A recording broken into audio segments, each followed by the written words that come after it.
हंसपुर नामक गोटे गाँ थिला। सेही गाँ रे बंसी नामक जड़े टैक्सी ड्राइवर निज परिवार सहित रहुथिला। बंसी सकाळरू संध्या पर्यंत टैक्सी चले टंका रोजगार करुथिला। आउ सेई टंकारे ता घर भी चलाउथिला। किछि दिनरू से गाँ रे आत्महत्यार घटना बढ़ी चलीथिला।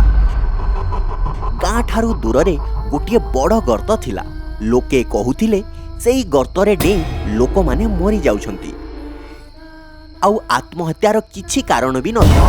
एई कथारू गाँ लोके बहुत डरी जाइथिले।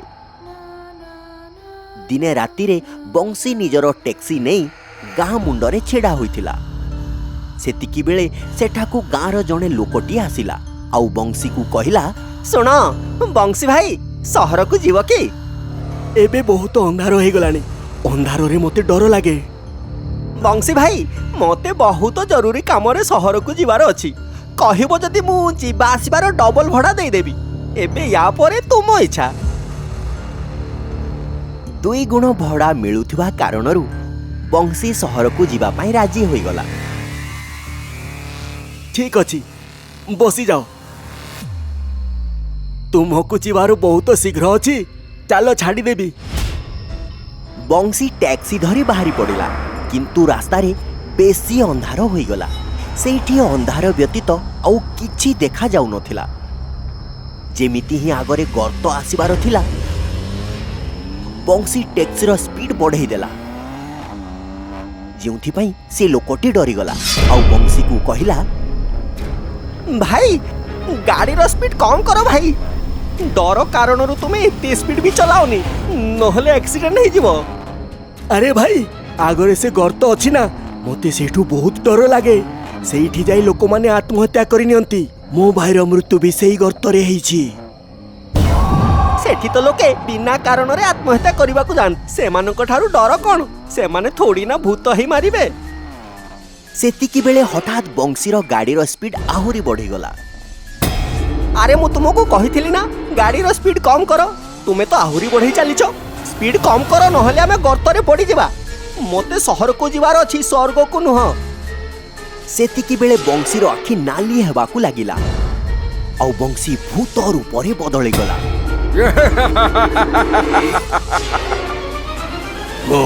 मु तते स्वर्ग नुह नरक को पठेबी। कारण नरक जाइबा टैक्सी छाड़ी देइछि।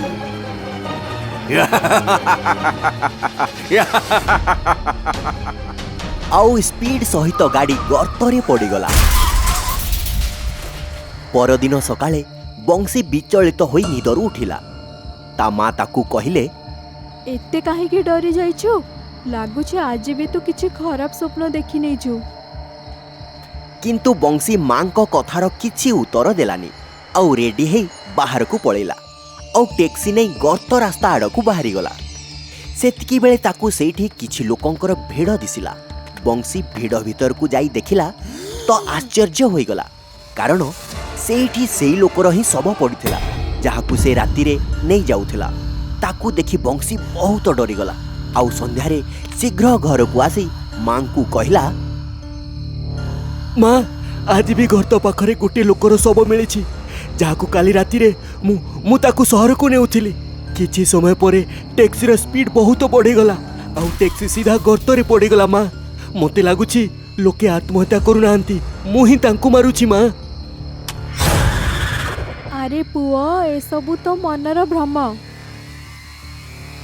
से खालटू तो तू बहुत डरू। सेइथि पाई तू एमितिया खराब स्वप्न देखू। जदि तू तांको मारी थांतु तो तू केमिति बंची थांतु? आउ टैक्सी भी पूरा ठीक ठाक अछि। एइटा तो मु भी बुझी पारुनी। माँ कोन सत आउ कोन मिछ? एया कही बंसी सोई पड़िला। किंतु पुणी जेमिति राति हैला बंसी निदरे ही चालिकी बाहर को चलीगला। आउ टैक्सी नहीं गाँ मुंड को आसीगला। गाँर जमीदार को पुओ सेठारू निज गाड़ी नहीं जाउथिला। सेतिकी बेले ता गाड़ी सेठी ही खराब होई गला। तापरे बंसी जाइकी ताकू कहिला, मु किछि सहाय्य करि पारे छोट बाबू? बंशीर भूत परी नाली आखि देखि सी कहिला, ना किसी दरकार नहीं, मो अन्य गाड़ी पलि जीवी। आउ एमिति भी भूत परी अशुभ मुह देखी ये तोठारू साहाଯ୍य नब जा पळा एठू। जमीदारर पुओ एतिकी कही सेठारू जाऊ ही थिला कि बंसी हठात गोटे भूत रूपरे आसीगला और बंसी ताकू उठे टैक्सी रे रखीदेला और बहुत स्पीड रे टैक्सी को गर्तरे पकईदेला। ता परदिन सकाळू पुणी बंसी भୟରେ उठिला आउ उठिला मात्रे ता मां को कहिला कि स्वप्न से आज जमीदार पुओ को गर्तरे पकईछि। सेतिकी बेले बंशीर सांग अशोक सेठिकी आसी ताकू कहिला, बंशी भाई जानिचु आज जमीदार पुओ गर्त को डे आत्महत्या करिछि। एया सुनी बंशी आउ तामा स्तब्ध होइगले। एई घटनारू चिंतित बंशी अशोक को कहिला, भाई अशोक मो भितर किछि ना किछि गड़बड़ अछि। मु एबे आउ टैक्सी चलेबिनी। एइने चाबी एबेठारू तू ही टैक्सी चला।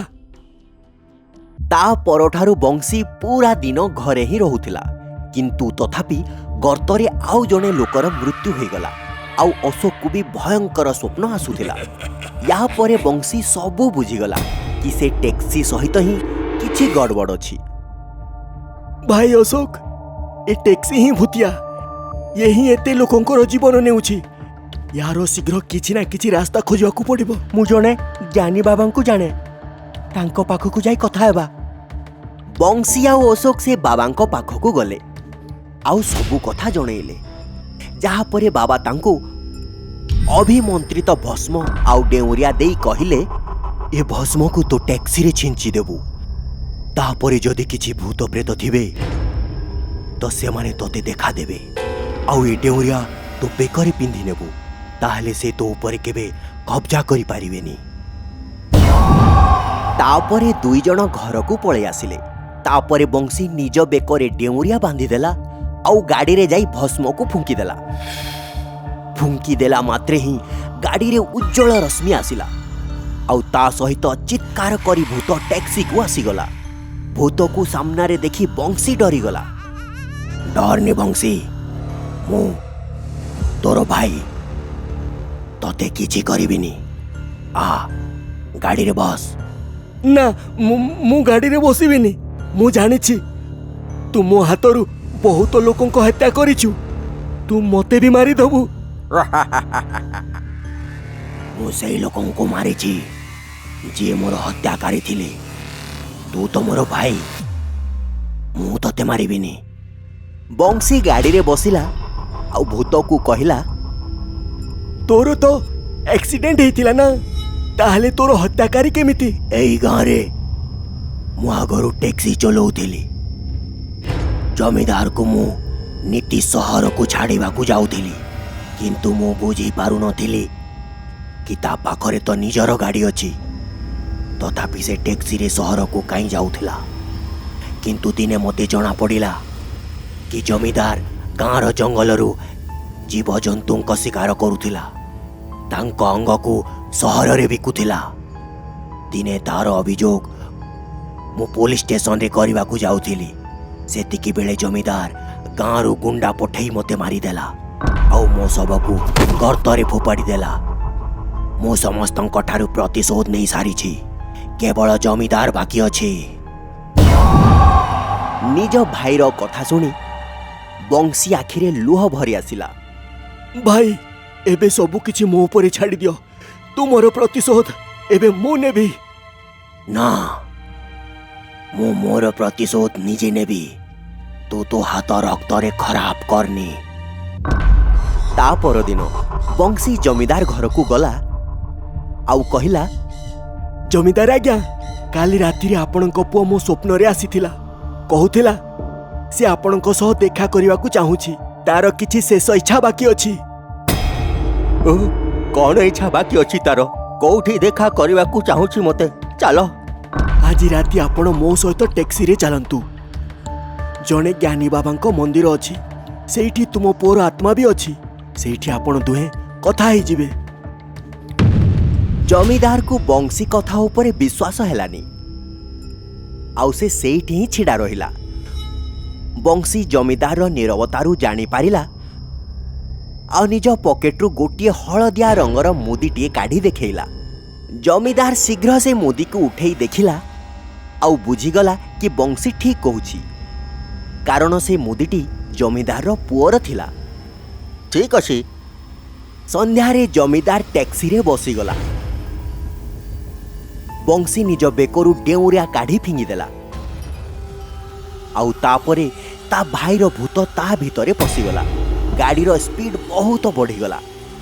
ବିଚଳିତ ହେଇ ଜମିଦାର ବଂଶୀକୁ କହିଲା, ବଂଶୀ, ଗାଡ଼ି ଧୀରେ ଚଲା। ମୋତେ ମୋ ପୁଅ ପାଖକୁ ଯିବାର ଅଛି, ତାର ଶେଷ ଇଚ୍ଛା ପଚାରିବାକୁ, ସ୍ୱର୍ଗକୁ ନୁହେଁ। ବଂଶୀ ପୁରାପୁରି ଭୂତ ହେଇଗଲା ଆଉ କହିଲା, ତୋ ପୁଅ ତତେ ବହୁତ ମନେ ପକାଉଛି। ସେଥିପାଇଁ ତାର ଶେଷ ଇଚ୍ଛା ଏଇଆ କି ତୁ ତା ପାଖକୁ ସ୍ୱର୍ଗକୁ ପଳା। କିଏ ତୁ? ଭୂତ ନିଜ ପ୍ରକୃତ ଚେହେରା ତାକୁ ଦେଖେଇଲା ଆଉ କହିଲା, ମୁଁ ସେଇ ଟ୍ୟାକ୍ସିବାଲା ଯାହାକୁ ତୁ ମାରି ଗର୍ତ୍ତରେ ଫିଙ୍ଗି ଦେଇଥିଲୁ, କିନ୍ତୁ ଆଜି ତୋର ପାଳି। ଆଉ ଟ୍ୟାକ୍ସି ଜୋରରେ ଗର୍ତ୍ତରେ ଖସିଗଲା। ସେଇଦିନ ପରଠାରୁ ଗାଁରେ ଆଉ କାହାରି ମୃତ୍ୟୁ ହେଇନି। ଆଉ ବଂଶୀ ମଧ୍ୟ ଖୁସିରେ ଟ୍ୟାକ୍ସି ଚଲେଇ ନିଜ ମା ସହିତ ରହିଲା। ପ୍ଲିଜ୍ ଆମ ଚ୍ୟାନେଲକୁ ସବସ୍କ୍ରାଇବ୍ କରନ୍ତୁ ଏଇମିତି ଆହୁରି ଭଲ ଭଲ କାହାଣୀ ପାଇଁ। Thank you.